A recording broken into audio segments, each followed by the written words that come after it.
Recording by माँ Saraswati recording DJ Aman Tiwari Mahadev सबसे प्यारा नाम रखने गणपति बउआयो।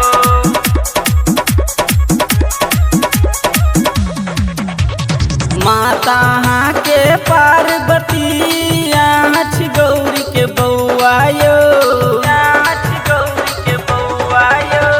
माता के पार्वती यहाँ छी गौरी के बउआयो।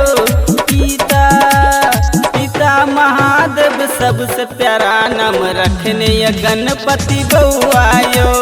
पिता महादेव सबसे प्यारा नाम रखने गणपति बउआयो।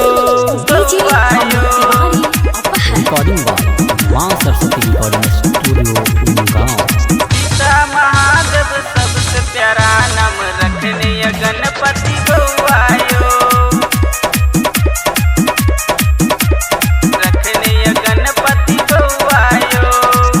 करै छी अहाँ जखन मूस के सवारी, पिता के प्यारी छी अहाँ माता के दुलारी, माता के दुलारी।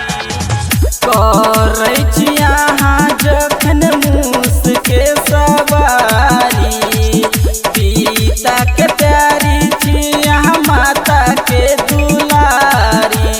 देवो तो देवो पूजे अहाँ के दुनिया सारा गौआयो, गौआयो।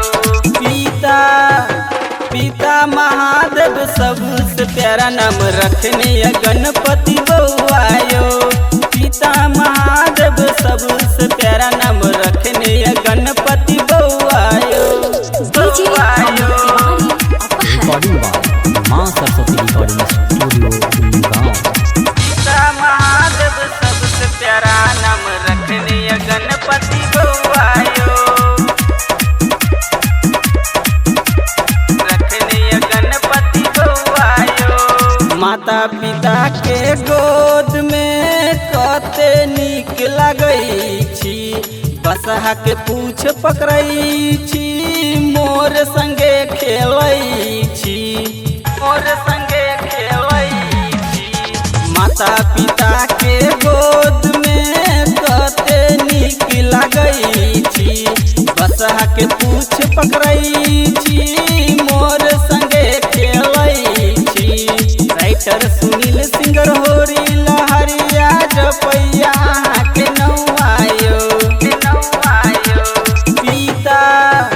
पिता महादेव सबसे प्यारा नाम रखने गणपति बउआयो। पिता महादेव सबसे प्यारा नाम रखने गणपति बउआयो।